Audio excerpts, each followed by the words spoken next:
Welcome to Running for Real, a global community with a shared love and curiosity for running. Together we reconnect with the reasons why we love to run and discover ways it helps us become better people. Whether it's the quiet moments of a morning run while the rest of the world still sleeps, or befriending the strangers next to you at the start line of a race, we are here to connect with others who see running as the common thread that weaves our lives together.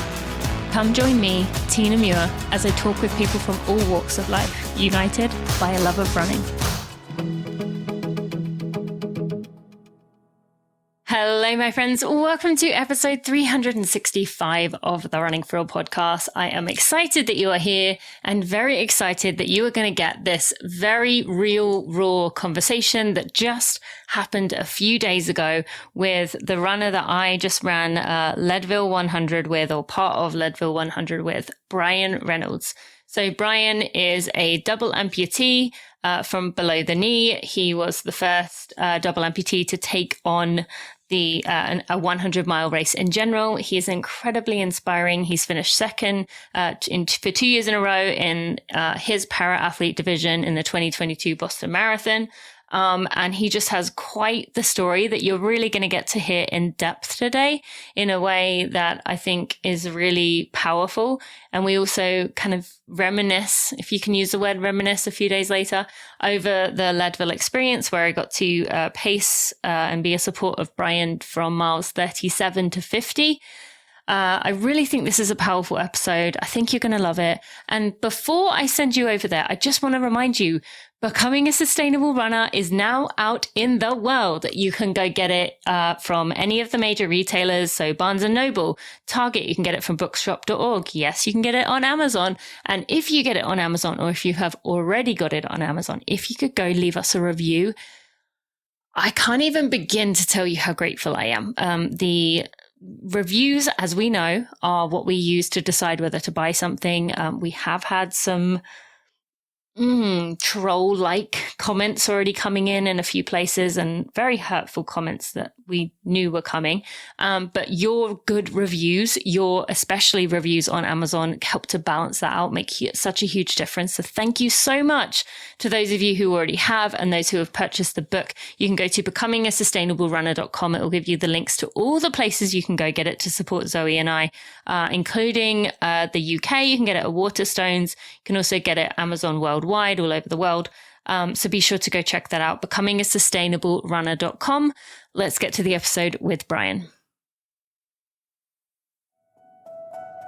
Thank you to Allbirds for sponsoring this episode of the Running for Real podcast. You know that I use my tree flyers for my training, and I also talk about the tree loungers as my casual go-to shoe, but I want to talk about one of the daily shoes, which was actually one of the original shoes, which became what they are known for, became known as the world's most comfortable shoe, and that is the Tree Runner, which I know is a bit confusing because the running ones are called the flyers, these are the casual shoes called the runners, but never mind.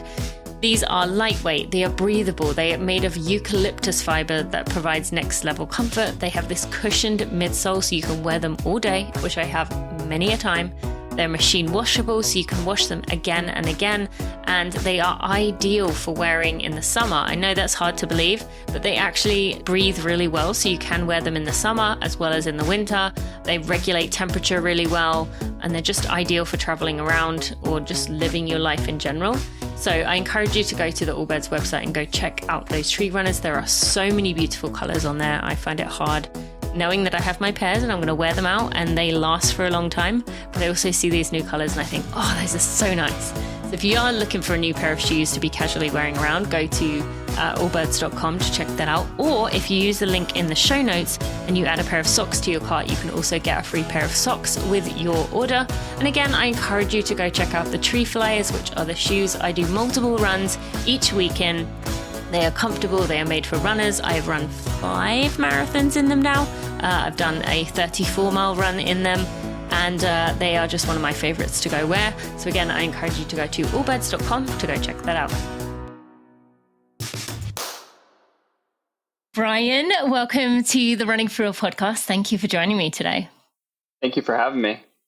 I was surprised you said yes, because I thought you'd be sick of me after spending we probably spent like, I don't know, about 50 hours together, would you say, this past weekend?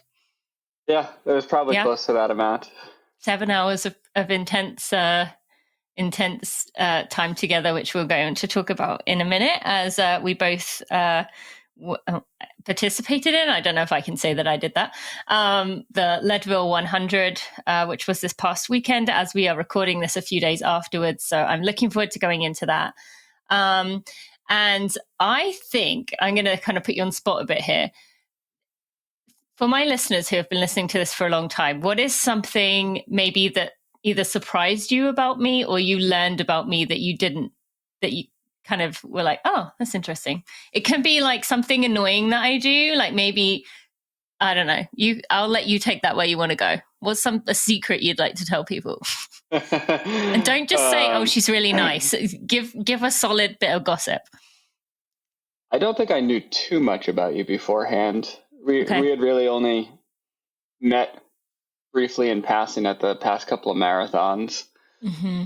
So I did enjoy, I guess, spending a lot of time on the trails, learning more about you in general. Mm-hmm. I can't think of anything especially juicy, though. No. Might come to you. I'm going to get, it might come to you. Okay. I'll have to think about it as we go. Well, that's a good thing. Yeah, maybe I'm just exactly what I seem on the internet. That's what I will take from that, and I like to think I am what I seem. Okay, so we just ran Leadville. You and actually on that note, I haven't known what to say to people. Are you the first double amputee to complete 50 miles, or has someone done that? Do you know? I'm not completely sure. My research never took me in that direction because I didn't allow myself to think of a possibility that was less than 100 miles. Okay. So maybe I am. So you maybe know I'm that not. Currently no double amputee has done 100 miles, but you are not sure if a double amputee has done 50 miles. From my research, I can't find anybody that's done 100 because there's really no record keeping for amputees over this distance. It's impossible for me to say with 100% certainty, but from what I've found and from talking to other amputees that are trail runners, nobody knows a double amputee that's done it. Okay. So there you go. It's not like you have anything else to do. You might as well start doing that too, right? Mm-hmm. I say that to Brian because I know he has like 7 million things he's doing at any one time. And I got to witness that up front, close and personal, that Brian, I thought I do a lot in my day, but you got me beat. So I'm not going to add that to your things to do because you already have too many things. And I think I'm going to spend my life telling you to chill out and rest on the couch. Because it was amazing to see just how many things you were doing. And I want to, so let me backtrack. Okay. So I've just said you're a double amputee. What else would you like to tell the listeners about who Brian Reynolds is, especially because the name Brian Reynolds is not exactly a unique one. I know at least 2 other Brian Reynolds. So please tell us, this Brian Reynolds right here, what would you like to share? Yes, I am a runner, but first and foremost, I'm a father of 3 and a husband, and that certainly becomes before anything else in my life. Mm-hmm. As much as running takes a large portion of it, they're the most important things in my life. Mm-hmm. I'm a double amputee because when I was growing up, at the age of 4, I contracted meningococcemia, which is a rare form of meningitis. It's a bacterial version. And as far as survivors of meningitis go, I'm super lucky. Even now in 2023, I think it's like less than a 15% survival rate. So When I got sick 30 years ago in the early 90s, it was drastically less than that. And that's really because it's hard to tell when somebody has meningococcemia. It presents very much like the flu. You just don't feel good. You have a high fever. And one of the most commonly associated phrases with this illness is healthy at breakfast and dead by dinner. Because if you don't catch it soon enough, there's no stopping it. It just completely wrecks the body. And when I was born, I was actually born with an autoimmune disorder. And that made me more susceptible to just getting sick in general. So I was sick a lot when I was growing up, which is why when I woke up that morning 30 years ago, my parents didn't really think anything different. It's like, okay, he's sick for another day. Do you remember that morning, or that was just another morning? I do. I have a surprising amount of memories from that time period. I remember getting up, and I had at that point still like a lower grade fever, like 100 or 101 or something. And because I was sick all the time, my parents actually sent me to school. And I was in preschool at that point, so there were half days. And by the time I got home from school, it was apparent that I was feeling much worse than when I went to school. And one of the classic signs of meningococcemia, although it doesn't happen to everyone, is purple rash or dots on your chest. And I was lucky my dad happened to be holding me, and he saw kind of like right above the line of my shirt, just like a little purple mark. And when they looked and saw my chest was covered in them, that's when they realized, like, this is not just you having a fever type deal. There's something much bigger going on here. And they rushed me to Boston Children's Hospital, where at that point my fever was over 106. Oof. And we happened to be super lucky that the ER doctor had just come off a meningitis rotation and knew all of the signs and symptoms and was able to start treatment immediately. If they hadn't run into him, or if they hadn't seen my purple rash, we probably wouldn't be having this conversation today. And I imagine that being close to Boston was another piece of it. Like if you'd have been somewhere random or like rural, the doctors just were less likely to be, have been up to date in all the most recent research and stuff to know that stuff. So exactly. Being near Boston, yep. Yeah. Wow. Yeah, I mean, Boston Children saved my life, so I'm forever grateful to them and all the care they gave me while I was there, which was quite a long time. And so just forgive me here for why was it your lower legs that it affected the most? Like, I would expect it to be somewhere like around your heart or like your organs, but why legs? I would be lying if I said I know the ins and outs of the disease. My understanding is that it's the medication they put you on that causes, it's not actually legs, it's limbs in general. So as a meningitis survivor, I didn't fully realize how lucky I was until I was at a meningitis conversation. I think it was back in 2019. And there was about 100 of us, and I was the only one that didn't have all four limbs affected. Wow. And I was the only, so another common side effect of meningitis is I don't know what causes it, but it looks like somebody took chunks out of their skin, like almost like a shark just took a bite.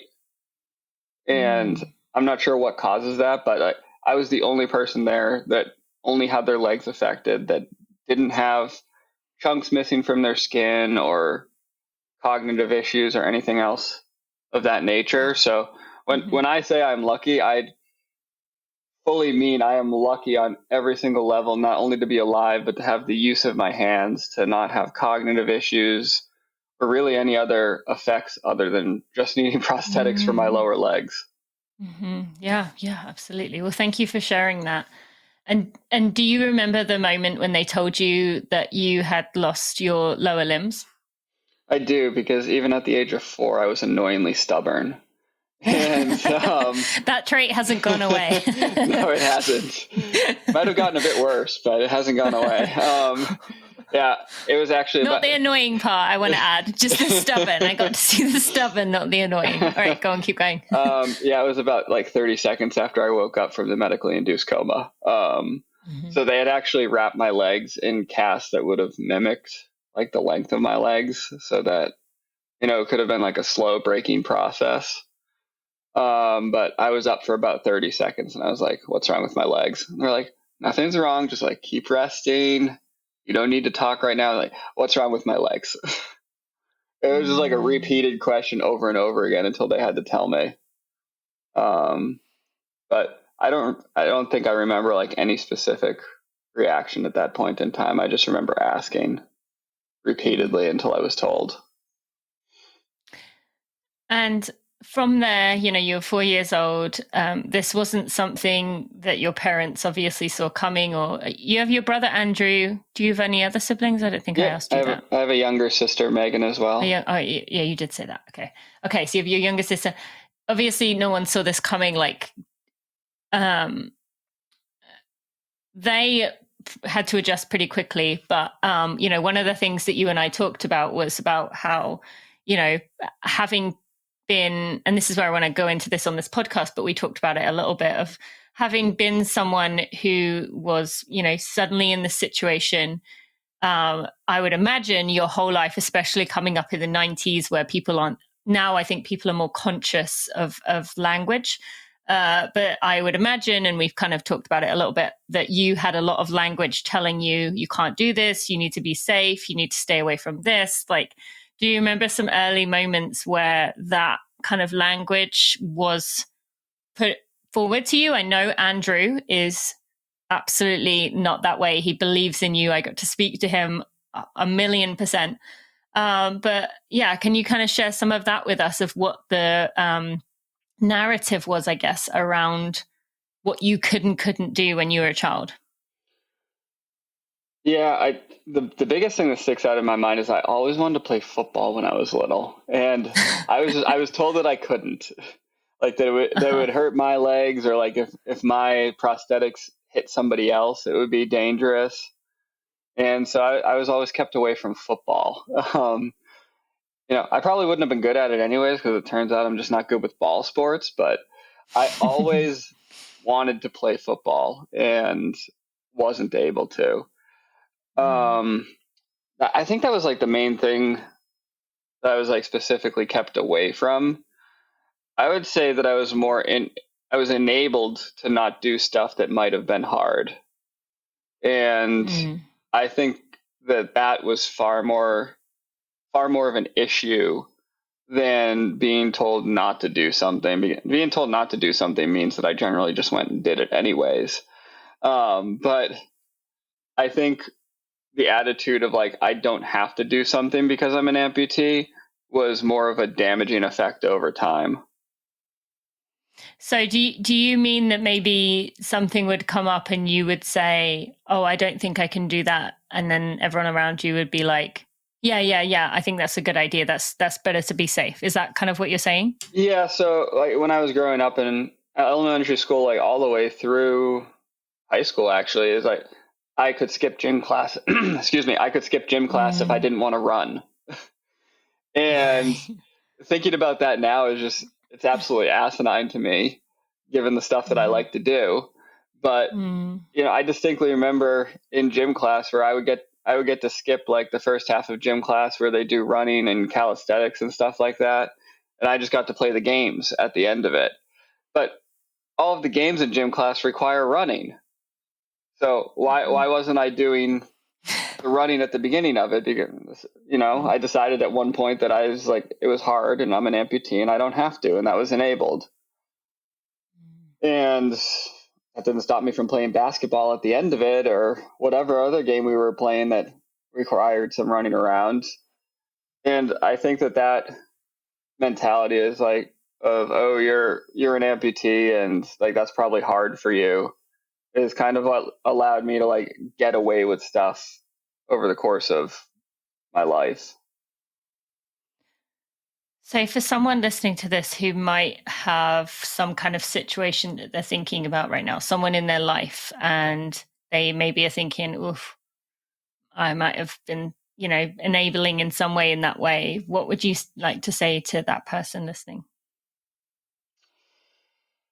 Everyone's situation in life is so different that I think that it's hard to apply a blanket statement to anything. Okay. But I do think that there was ways that we could have probably worked around my obstacles when I was younger. Like part of it had to do with prosthetics not being as good as they are now.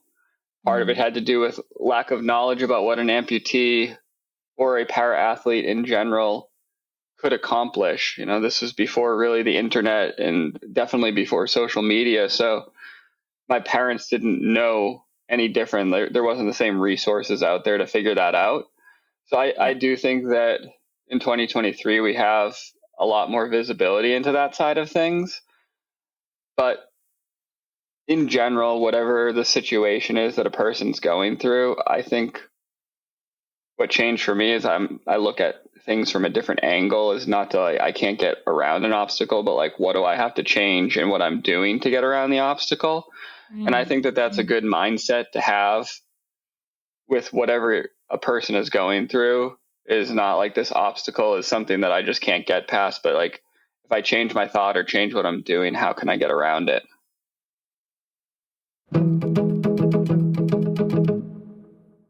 Thank you to Precision Fuel and Hydration for sponsoring this episode of the Running For Real podcast. You know, I have been using this for a few months now, and I am absolutely loving it. I took it with me on the Leadville course. The caffeine version gave me a nice zip of energy that helped me get through the tough part of Hope Pass. And I want to remind you that if you have not heard of Precision, tried Precision before, and if you are unsure as to what fuel and how much and hydration you should be taking, I realized just a few months ago how clueless I actually was when it came to this stuff, even with my elite background.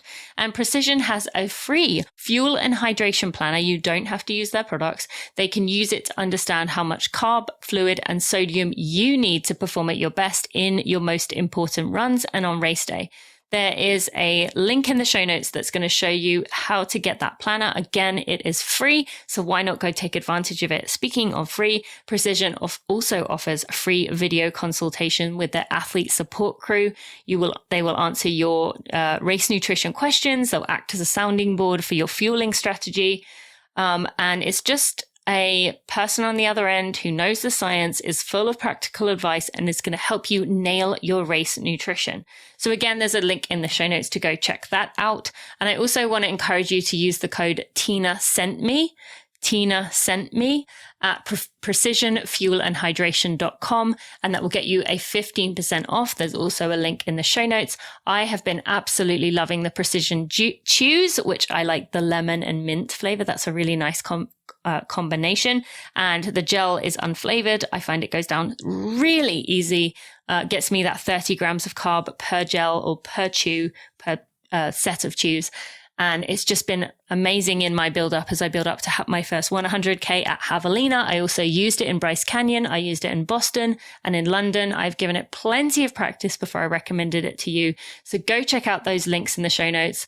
I want you to utilize Precision. They help athletes crush your fueling and hydration so you can perform at your best. You can use their fuel and hydration planner to get this plan for your next race, and use their multi-strength electrolytes and fuel to get your numbers. They're excited to be helping you, and I can't wait to hear what you think. Go check it out. precisionfuelandhydration.com.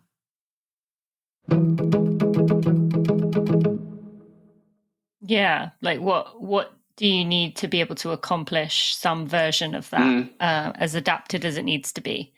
So then what was the first moment you remember really feeling that sense? I mean, I'm sure there were some little ones along the way, or not little ones, big ones, I suppose, of like walking with the prosthetics and things like that. But what was the first moment you really remember doing something really hard for yourself and thinking, wow, I can do hard things?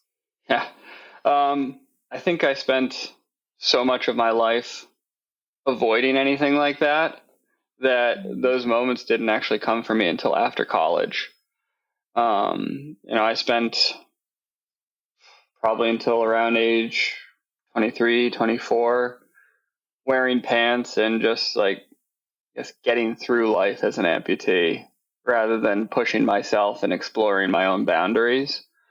And it wasn't until after college, I just happened to stumble across a poster for Team in Training, which is an organization that you train for an event with the team and then raising money for the Leukemia and Lymphoma Society.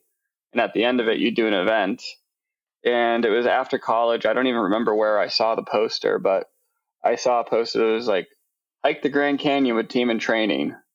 And at that point in time, if you put $1 million at the end of a mile, I wouldn't have been able to get to it.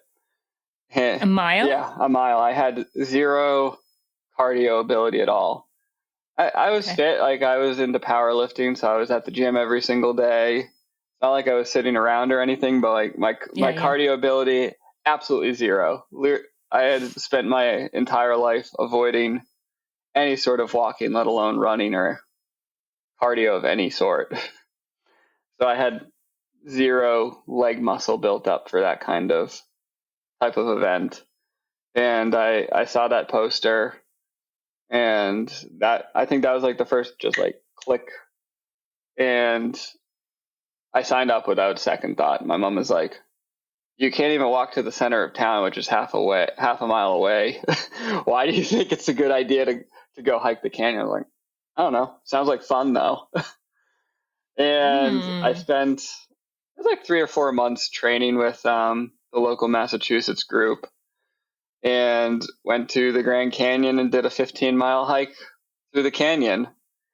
Wow. In a few months? Yep. You built. That's impressive. Yep. I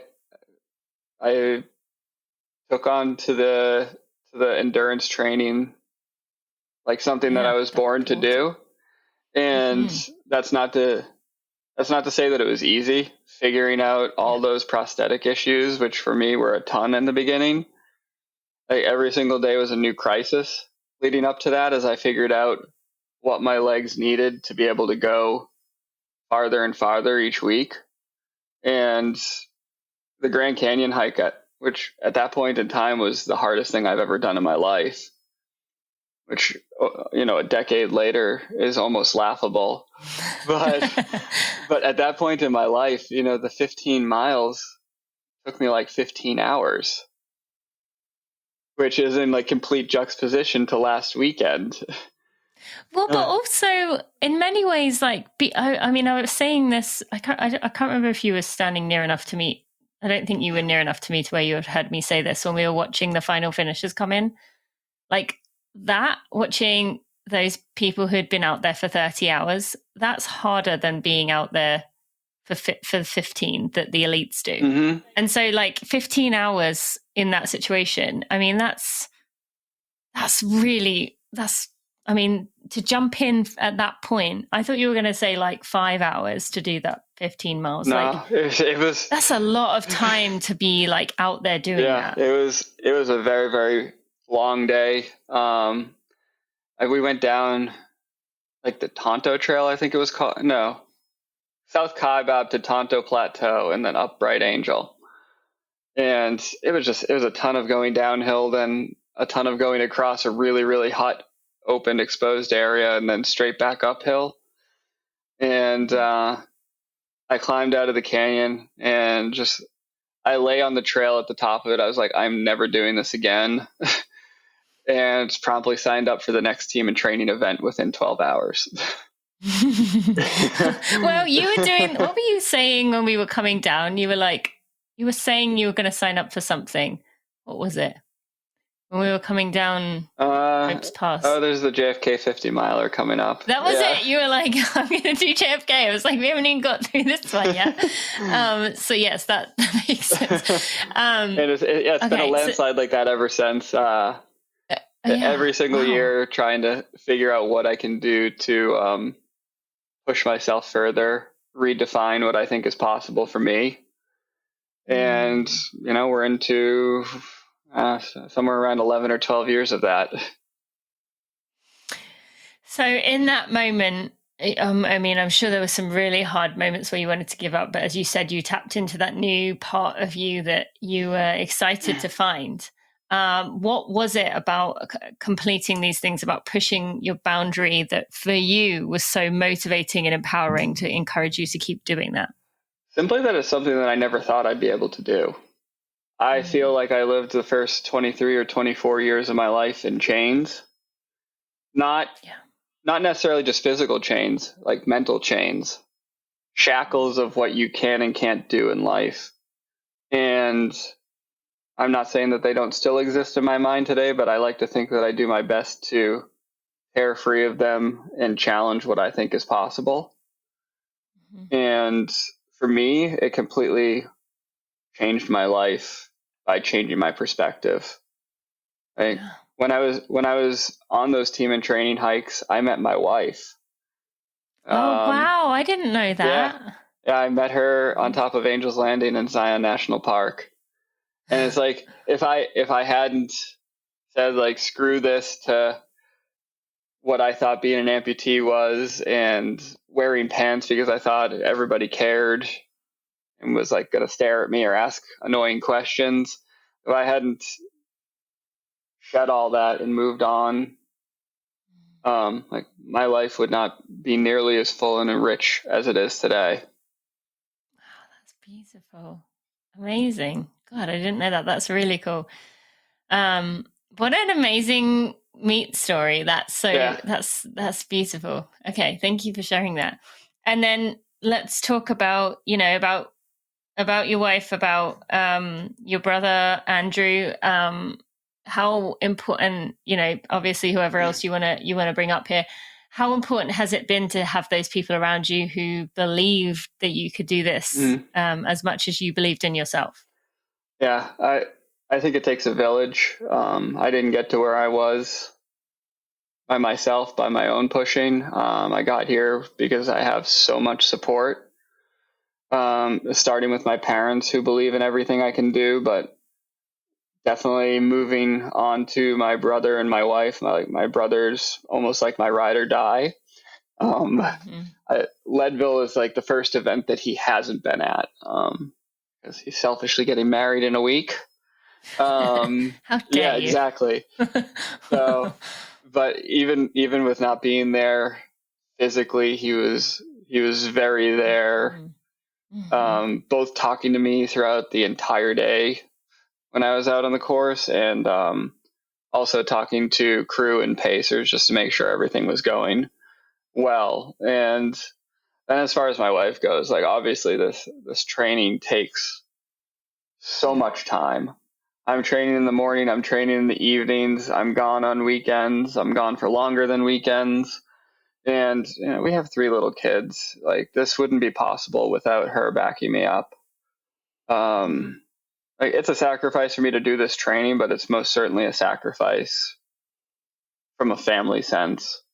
For her having to, handle all the kids plus her own job by herself. And on top of all that, she always makes sure that there's amazing food to eat at the end of all of the training, which is obviously super important for recovery and stuff. But really, without family support, it's not a possible endeavor.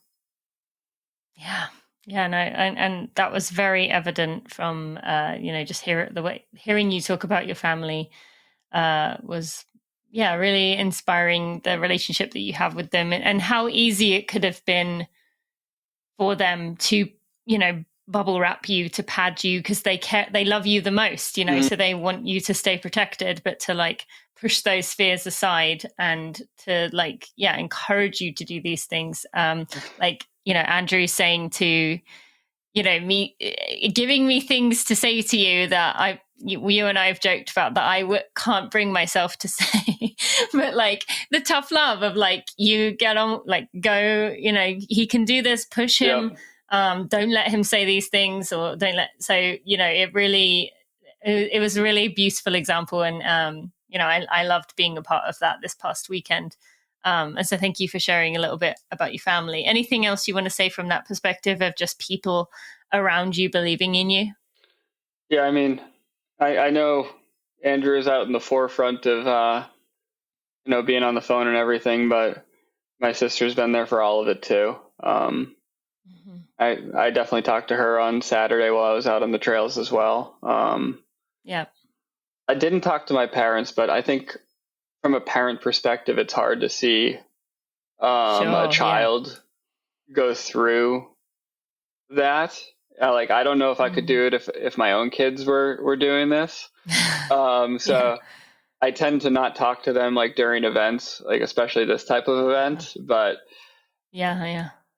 while I grew up, I think being like more protected and padded, I think that they are definitely a huge support and helping to push me through some of this stuff too, and believing that I can get through it. Well, thank you for that. Okay, I want to hear about running coming into the picture. So the summer of 2016, from what my research has led, tell us about how it moves from hiking to running. Yeah, so all of those team and training events that I did, I forget how many at this point. I want to say it was like 8 maybe. My final one with them was actually to do a marathon, which was 2014, Disney. But getting a set of running legs as an amputee is difficult. They're not covered by insurance, and depending on which ones you get, all of them cost thousands of dollars. Mine costs tens of thousands because it's something that I do on a regular basis, and none of it's covered by insurance. So getting these sports prosthetics, whether you're an amputee or any other sort of para athlete, can be very difficult. And up to this point in my life, I had never had access to running legs. And I'm lucky that the company I use out in Long Island, that they took a chance on me and helped me out with running legs. So I got my first set of running legs at the end of 2013. I had them for only like 2 or 3 weeks and really hadn't run when I thought it was like a great idea to run a marathon. You see the picture that's developing here where I just kind of like dive into things. Yes, I'm noticing a pattern here. Yeah, so I got them at the very, very end of 2013 and ran a marathon in the middle of January 2014, with my longest race ever being a 5K. Oh, and that was my first foray into running. Like, I don't know why, but I had always had a bucket list marathon on my list of stuff to do. Like even before I was a hiker or anything, like when I still couldn't walk a mile, it just seemed like something that you should have on a bucket list. So it was there. So I ran the marathon. It was terrible because I had only ever run 3 miles, and it was like, great, I've done that. I don't have to run anymore, and put my legs away in the closet and like just went back to enjoying hiking and weightlifting at the gym and stuff. And then like you said, in 2016, there was me and a few of my my lifting friends at the gym, and everybody was on the treadmill seeing how fast they could run. And I ran like a 4:48 mile on the treadmill. And I was like, maybe I should try running. And that's really when I started training. That was August of 2016. And I spent the next few months training, like 3 or 4 months, more typical marathon training cycle. And I ran the Houston Marathon in 2017. And it was like an hour and 3 minutes I knocked off what I ran in Disney. And that was just with some basic training, like 30 miles a week for 3 months. And did you do this with a guide? Like, did you run with a guide most days, or a support person? Did you have that person in the race? I just I made my own training plan. I went to Houston by myself and just did what I could. And like I said, I knocked about 63 minutes off my time, and that was the first time that it clicked. Like, oh, maybe I could do something in running. And kind of like kickstarted everything that led me to where I am today. I got a coach, started talking to other amputee runners about how to overcome certain issues. And really, it's like a boulder traveling downhill. I've just been getting more and more into it as the years go. You can definitely sense that. And so, what were your first thoughts of the running community once you really fully immersed yourself in there? Did you notice any kind of differences between, other people you'd been around? Yeah, the running community has given me some of the greatest times of my life. Some of my greatest friends are from the running community, and especially in the early days, there's a whole group of runners here in northern New Jersey. Like, you could rely on them to be out on the roads together 3 to 4 days a week. So there's always somebody to run with, to learn from, to just have fun with. And that sense of community, like, even though I don't run with people much anymore, more because of the times of day I run, is something that's always there. They're always reaching out to see how you're doing, what you're doing. Can they be a part of it? And it's a really fun community to be a part of. Very supportive community. Can you share some examples of that? I mean, I've obviously got the fresh ones that you told me from a few days ago, but I think, that's a good example of the running community from what happened when in the first bit before I joined you. Specifically during the race or like through my years of running? Yeah. Like the falling, what you were saying. Yeah, during well, not even during Leadville, but during a few road marathons I've had, is really the start of that. Is I fell in 2018 when I was running Chicago, and my leg came off. And I did have a couple of guides for Chicago, but not only did the guide stop, a bunch of other people stopped to make sure I was okay too. Which, when you're at 22 miles into a marathon, stopping for any reason is just absolutely terrible. But that continued at even greater force during my experience with Leadville last weekend. If I was able to fall on a flat road, you can only imagine what running on technical trails did to me. I had 22 major falls throughout the entire race, and then is that how many it 22? Was? And although none of them with you. Yeah. I like to. That's okay. I'm going to say that's my proud. So I got you at 37. So 22 and 37, and 0 in the last 13. Although you definitely tripped. I just was like, did you notice I was doing this dance behind you of trying to get my foot as close to you as I possibly could without like tripping you up, which I still did sometimes stand on your pole or stand on your leg. But But I was doing a coordinated dance with you. It was very impressive. I've told a bunch of people about that now. We should do some dance lessons together, because I feel like I've got like your like motions down. I fell 22 times that were like very big falls and countless other minor falls, but those big falls, I lost my leg 22 times, like it came off. And not once did I have to worry about like going to get my leg or getting back up. The amount of people that stopped and helped me every single time is mind-blowing. And like with Leadville specifically, every aid station had pretty aggressive cutoffs. And these people are stopping in the middle of the race, maybe for like 5 minutes at a time, to make sure that I'm okay. And that, to me, was just unbelievable. And it's really what stuck with me through the entire race was just the absolute kindness that people showed. And that it's still unbelievable to me 4 or 5 days removed from this race at this point.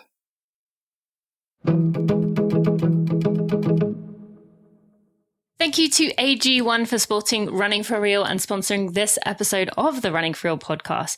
AG1 is the daily foundational nutrition supplement that supports whole body health. I drink it literally every day.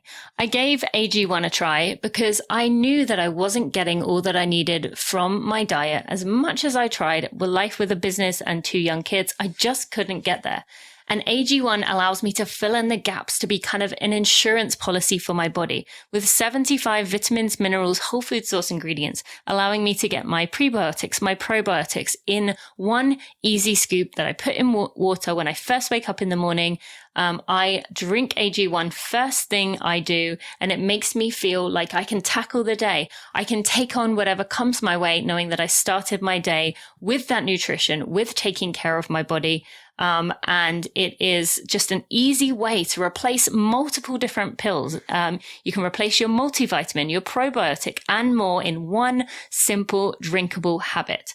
They are raising the standard for quality in the supplement category, and it's going to help you build your health foundation first. So important here. If a comprehensive solution is what you need from your supplement routine, then try AG1 and get a free 1-year supply of vitamin D and 5 free AG1 travel packs with your first purchase. Go to drinkag1.com/Tina. That's drinkag1.com/Tina. Go check it out.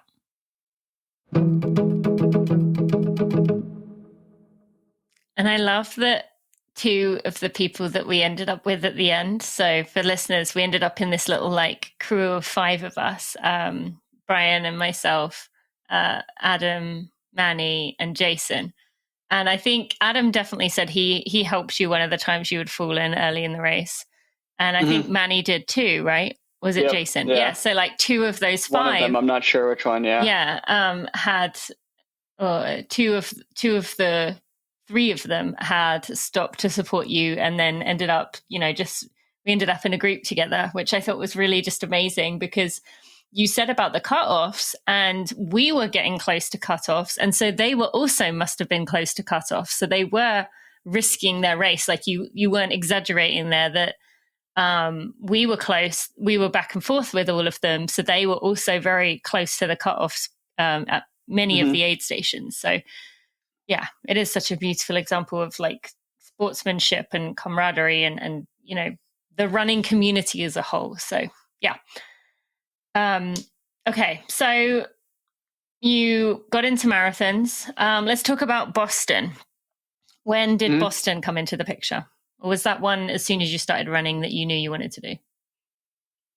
I grew up around the Boston Marathon, just a little ways outside of Boston.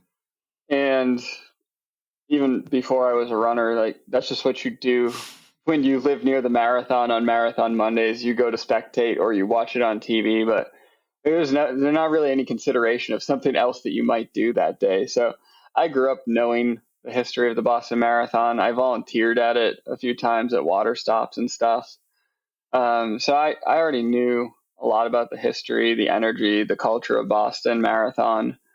And when I started running, that was always something that was in the back of my mind. But I was always intent on qualifying for it by like normal standards. And I hadn't yet achieved that. I had come really close to it. My marathon PR is 3:03. So I'm like about 3 minutes and a couple seconds off of hitting the actual qualifying standard. What is the actual qualifying? Oh, I know it changes. I think it's under 3. I think it's 3 hours or under 3 hours for my age range. But it would have been in 2019. The race reached out to me to tell me that they were looking to start an elite para category, which up to this point is not something that existed in races in general. But back in the 1980s, Boston is actually the race that started the wheelchair racing division. And now it's grown so much that you wouldn't consider having a major race without them. And so to me, this was a really exciting opportunity. And I was all on board to run Boston in 2020. Obviously, the pandemic derailed that. And I ended up running the virtual race that year. I think they held it in October. And I did it around the waterfront in New Jersey. It was absolutely terrible. But I raced Boston for the first time in 2022 when it was back in person. And then again this year in 2023. And that 22 must have been when Mike Woodian ran with you? Yep. Okay. Yeah, that year they allowed us to have pacers for the race. And I was able to run with Mike, who I've run a few different races with now. Yeah. And that's, I think, when I met you as well, because Mike's, I don't know if you know this, but Mike is the reason that I was a guide. I heard him talking about it on a podcast once, and I thought, oh, that's really cool. I want to do that. And so I called him, and then he put me in touch with Rich Hunter at United in Stride, or who was at United in Stride. And that's how I started guiding. So Mike, for me, is like the nucleus of my, this part of my running journey. So he's a really awesome guy. He is. Yeah, what a human. He's amazing. Okay, so you ran 2022, and was that the experience you'd always? I kind of know the answer to this. Was this the experience you'd always wanted it to be? Yeah, I definitely had not the best race, especially from heartbreak on, Mm-hmm. but the energy that is Boston is just like absolutely undeniable. I've raced a lot of marathons now, both across the U.S. and in different countries, and it was unlike anything I've ever heard. Yes. Which made it an easy decision to come back and run in 23. Yes, and was it so 22? Did they have that elite para division, or was that 23? Yeah, they did. Yeah. Nope, they had it starting in 2021 when the race was in October. Okay. So that was the first year of it. I was injured, so I didn't run that one. Mm-hmm, mm-hmm. So they've had it 3 years running now. Okay. And then that was the one you finished second in your division, right? Yeah, I finished second 2 years in a row. Oh, that was second this year as well. Okay. Yeah. All right. You got to, I mean, I know, actually, I'm not going to say that because you can kind of sense this for me. I'm not like about numbers anymore. I'm very much about, let's just make this the best it can be. So yeah. I'm not gonna, that was my old competitiveness coming out just there. I would like to go to Boston and race a PR time, whether that ends up being first place, second place, or something else. I would like a new PR that doesn't say 303. Mm-hmm. Okay. And so that is when you're going to next year. You've already decided? Hopefully. I haven't made those plans yet for the fall, but Boston's special to me. I actually love the course. Yeah. Which is not a sentiment that most people have about the Boston course. But I enjoy the course, and after training for Leadville, those hills should be nothing. Mm-hmm. Yes, that is for sure. Okay, so let's talk about Leadville. I know the answer to this, but just for listeners, you've explained that you've done a marathon. I'll add one more piece of information that your longest run a few years ago, or ever, was a few years ago, and that was a 30 miles before this weekend. Why go straight to not only 100 miles, but Leadville, which has, 15,000 feet of vert in it? 16,000, yeah. 16,000. Very, very challenging, technicality-wise. Why Leadville? As far as the distance, I've never been known for taking baby steps. Mm-hmm. I went from no running to a marathon, so I figured why not go from a marathon to 100 miles. As far as why Leadville, I've been there the past 2 years for races. The first year I was there for the mountain bike race, the 100 miler, the week before Leadville. And then last year I was there for the 100-mile race itself. I helped crew somebody there, and I thought it was absolutely amazing. To me, it brought back a lot of the same feelings that Boston has for me. Mm-hmm. As far as just like the entire town gets into it. Everybody's so excited about the race. Like there's a magic in the air when you go to Boston. Yeah. And I felt the same thing about Leadville. I agree. And outside of the race itself, I've always loved mountains and being outside. And Leadville just brought like all of that together for me. It's this beautiful little town in the middle of nowhere. Everybody's so kind and welcoming. And the race magic just made me want to sign up for it. I didn't think I would get in this year from the lottery. So I have a couple of years to plan for this, but I got in right away. Tell us some reflections on the race itself. You said why you went into it. Like, was it as beautiful as you expected it to be? What were some of the things that come to mind for you with that? The race was definitely harder than I thought it was going to be. Yeah, I had dedicated a lot of time to thinking about how hard Hope's Pass was going to be. And I think that might have been the least hard part for me. You looked like you were crushing it. You start out at 4 a.m. in the morning when it's pitch black, and you're obviously not close to any towns. So pitch black is like a whole different type of black at that time in the morning. And and you run around what during the day is just like an absolutely stunningly beautiful lake. But you can't see any of that at night. Instead, you're barely able to see the roots that are tripping you as you fall over them. And that stuck out to me more in the first hours of the race than anything else was how much I was falling over stuff I couldn't see. And when it finally got to the daylight hours when you could see more, I think every time I looked up to look at the beautiful mountains, I ended up falling. So at some point I stopped looking as much at the terrain as I had thought I would before, because I kind of thought that the terrain and how beautiful everything was going to be part of my distractions. But turns out they might have been a little bit too distracting for me. Yeah. As far as the race, though, it lived up to how hard everyone says it is.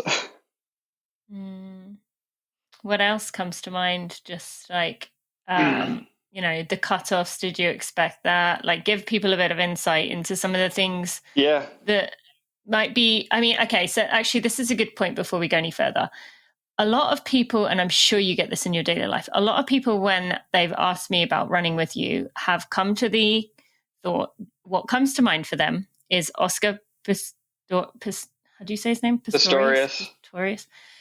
Okay, there's obviously one thing that comes to mind first for people with him. But beyond that, they say, well, doesn't Brian have an advantage? And I obviously explain, based on my experience and seeing you, that hell no, not an advantage. But do you want to maybe explain, what is so challenging? You said about the tripping. What is so challenging here about doing this as a double amputee? I think running as an amputee in general is harder, whether it's on the roads or the trails. I'm missing muscle groups. I don't have an ankle and calf to help propel me forward. And that leads to a lot of overstrain on my hips, because my hips are doing all of that work. My hips are doing the pulling, my hips are doing the pushing. So they take the brunt of the effort. And I certainly felt that in this race by like mile 20. But another thing that people don't think of, and I think it applies to the road, but it is mostly applicable to the trail, is my foot doesn't move. So, if you trip on something, you flex your ankle a little bit more to like pull your foot off of it or something. Like, my foot doesn't move. It just gets stuck there. And during this race, my foot getting stuck in a root or a rock or a little ditch in the dirt meant that my leg got ripped off 22 times. And if that doesn't sound incredibly painful, I can tell you that it is. So on top of having less muscle groups to work with, not having a movable ankle when you're on trails was for me absolutely terrible. Not only are the obstacles such as roots and rocks and dips in the trail a problem, but going downhill at any sort of speed is almost impossible without having that heel to toe motion help slow me down. Going down steep slopes, it means that I basically have to sidestep down at a snail's pace, or I run headlong down and risk taking a really bad fall. But there's no way for me to effectively slow myself down or get down a steep or technical pitch in any sort of safe manner. I have yet to find a single advantage of being an amputee, except that I can't get plantar fasciitis. Okay, well, there's one.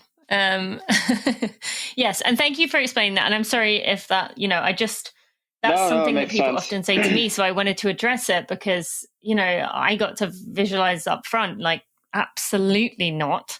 But I think that's where a lot of people's mind jump to, because what they know of this world is seeing someone run around a track and run incredibly fast. I read a study recently, and I I forget the exact numbers, but I believe the study tested amputee efficiency, and they said that you lose between 8 to 12% per missing joint of efficiency. Wow.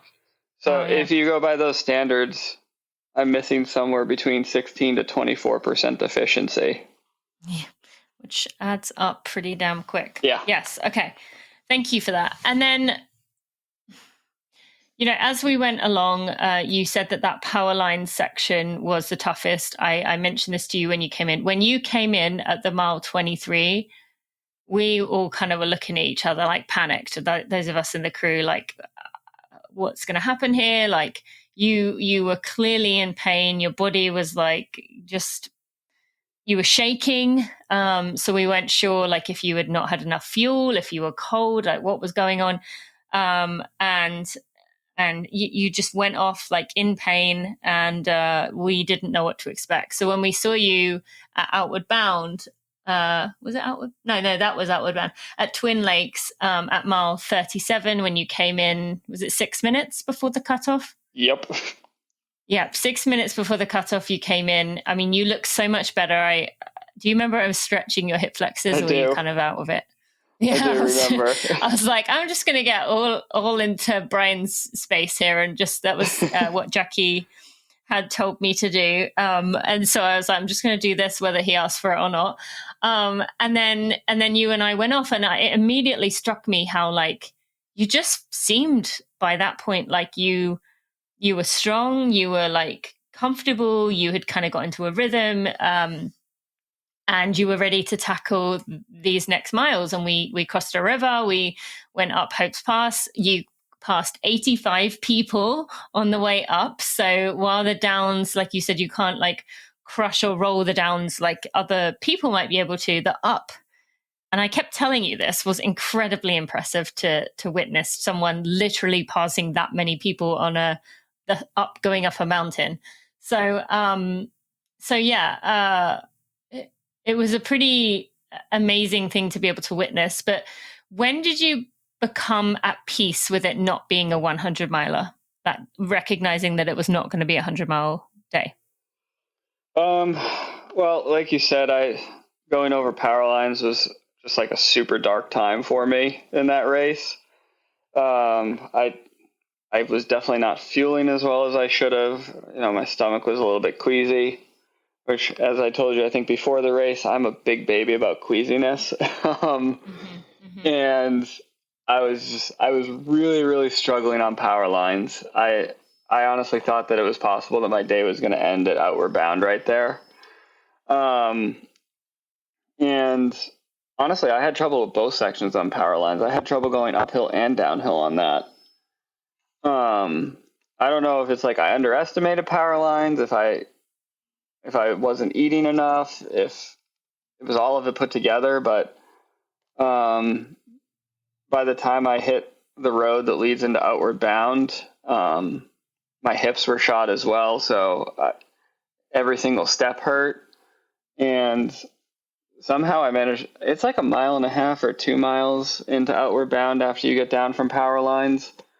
And I remember seeing you guys on the road waiting for me before I even got to the grassy section. I think I just wanted to collapse into yours and Mike's arms at that point. So I can't It was Carson. Oh, Mike was it Carson? Okay. Mike was ready for you. Yeah.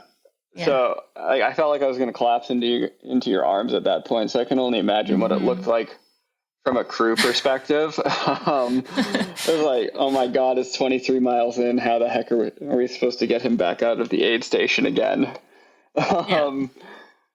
But you guys did an excellent job at that aid station. I went from being blazingly hot to extremely cold and back again. And I think by the time I left that aid station, I was fairly certain it wasn't going to be a 100-mile day for me.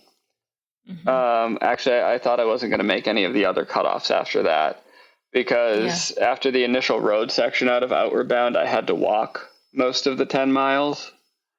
And, what saved me was the running community again. Another runner stopped and was like, "You look terrible. Would you like some Motrin? I was like, yes, I would love some Motrin. And like 30 minutes after taking that Motrin, I felt wonderful again. Mm-hmm. And I was able to run/trot, and at some points sprint down a lot of that last section into Outward Bound, which is really the only reason that I made the cutoff. Was that somebody else stopped to give me some medicine and help me out. And I'm pretty sure after that she didn't make the cutoff because I kind of sprinted past her after I started feeling good again. And I didn't see her come in after that. So she was pretty set on walking the rest of the way. But coming into Twin Lakes with a 6-minute cutoff, I was actually feeling much better by then. I had been, while I wasn't eating stuff as much, I had gotten in a lot of calories from my bottles. And I knew that I was still in a lot of pain, though. I had split my leg open at some point. It was as bad looking and it was bad feeling. But the roar of the crowd in Twin Lakes was quite amazing. It was very Boston-esque.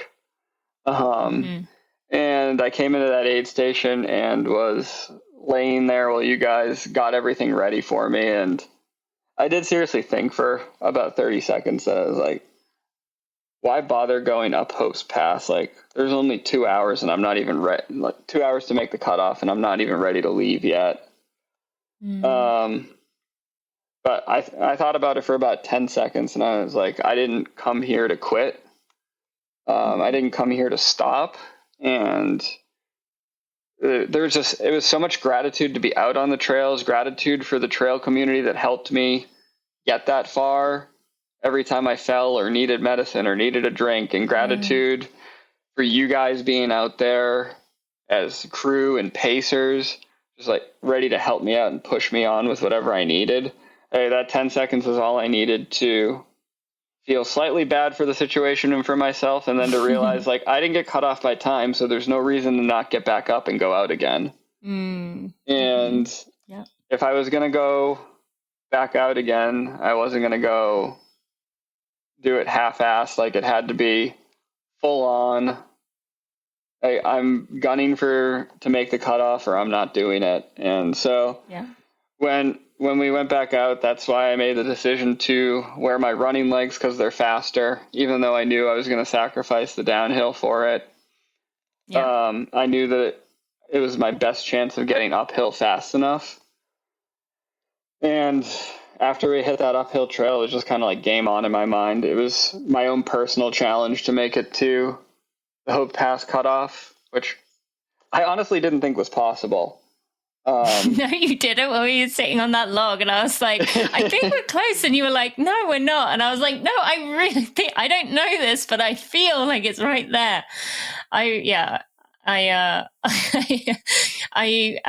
That was nerve-wracking for me to like kind of be like, come on, Brian, we need to go. Like, just even if we're not close, we need to go.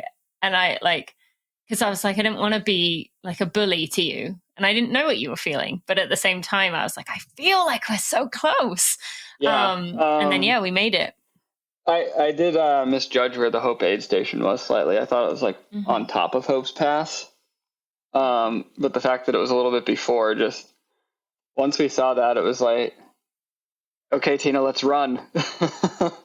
Let's get there. Yeah. And getting there with 4 minutes to spare, like, honestly, that was like my finish line, like crossing right there. Knowing that we made it, making it up Hope's Pass in like an hour 50 on fresh legs is difficult. Doing it with 37 plus miles in my legs was not something I thought was possible. Absolutely. So getting through there and then, sitting on top of Hope's Pass with you was a victory and triumph in and of itself for me. Absolutely. Knowing that I wore my running legs up, I was near 100% confident that I was not going to be able to go down quick enough to get to Winfield.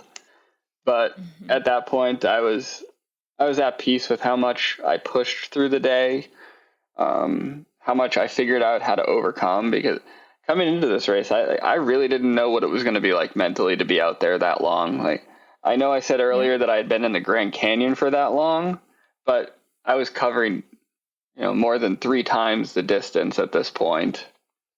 And I didn't know what those mental demons would look like. And I didn't know what the battering on my legs would feel like. So getting to Winfield in and of itself to me, getting to Winfield, which is the 50-mile marker, was just like a victory for me. Like, I'm not saying that there's not a small kernel of disappointment that I didn't get to at least attempt going back, but I'm truly at peace with the situation and how it played out. That's so good. I'm glad to hear that. Okay. As I had other things I wanted to ask you, but we'll have to save that for another day because I do want to be respectful of your time here. But is there anything else you want to say reflecting on that Leadville experience, reflecting on pushing yourself to beyond, for anyone listening, beyond what they think they're capable of? Yeah, I entered the race with a feeling of gratitude in my mind, just gratitude that I even had the ability to be there. And that's really what kept me going the entire day. Like, no matter how hard it got, was the gratitude that I had the ability to be there, but also the gratitude of everybody that came around me to help me get there and that was present that day helping me. That is truly what pushed me on throughout the entire day. Gratitude. Well, thank you. Yeah, and you said that so often. We talked about that a lot. And I really loved that you kept saying that, and that was the word that you kind of used to describe your experience in general, but especially on that day. Yep. Brian, any last words you want to share with the audience before you wrap here? Everything that I've done in the past 10 years has started by just taking one step. The obstacle looked like a mountain ahead of me, but one step is what brought me to where I am today. So any obstacles in your life can be conquered by just taking the first step. Yep. Such good advice. Yeah. Okay, well, where can people go find you? And you did have some film crews around you, so hopefully there will be some of those we can show around soon. But where can people go find you in the meantime? Primarily on Instagram, Brian Reynolds Runner. I don't know where the film crews will be releasing their stuff right now, but hopefully I'll know soon. Okay, cool. Well, thank you so much for sharing. Thank you for the opportunity and the honor of being on your crew and team. I loved every second. And it, as I said to you, it truly was the gift to me of you even trusting me with that. So thank you. And I can't wait to see what the next adventure brings. So thank you, Brian. Thank you so much for having me and for being out there to crew and pace. The Running for Real podcast and everything we do here at Running for Real would not be possible if it wasn't for the Running for Real team. While I am the person who you hear from most often and maybe the face of the brand, the rest of our team are such critical pieces of what we do. And without them, I think I'd just be running around in circles with ideas. So I want to take a moment to thank our team. To Jeremy Nessel, who's been with me since the very beginning. Kat McKay, Sally Pontarelli, Kelsey Wang, Sandy Gutierrez, Louise Murphy, Andrew Basola, Alexandria Will, and Maria Vargas. Thank you to each and every one of you for all that you give to Running for Real and our community. I appreciate you, and I'm so thankful for having you as a part of the team. Oh, I so loved that conversation. I am so appreciative of Brian and that opportunity he gave to me by letting me be a part of his crew and team for that race last weekend. I love that we got to hear his story, hear what led to that moment, and hear about this empowering moment that happened at Leadville this year, even though he didn't make it to the finish line. I hope that inspires you that even if you don't reach your goals, it doesn't mean it's a failure. So I want to encourage you to go to the links in the show notes. You can go to runningforreal.com/episode 365. Also to remind you, becoming a sustainable runner is out in the world. And you can go get yourself a copy at becomingasustablerunner.com. It's available at all your favorite major retailers. And if you could leave a review once you get your copy, I would really appreciate it. All right, I also want to remind you that our sponsors, there will be links to them in the show notes as well. You can check out Allbirds. You can get that 15% off Precision. Also, remember to go check out their hydration planner and their consultation if you want it. And to AG1 for sponsoring this episode of Running for Real. I will see you on Monday for a Together Run and on Wednesday for a free episode. I'll see you then.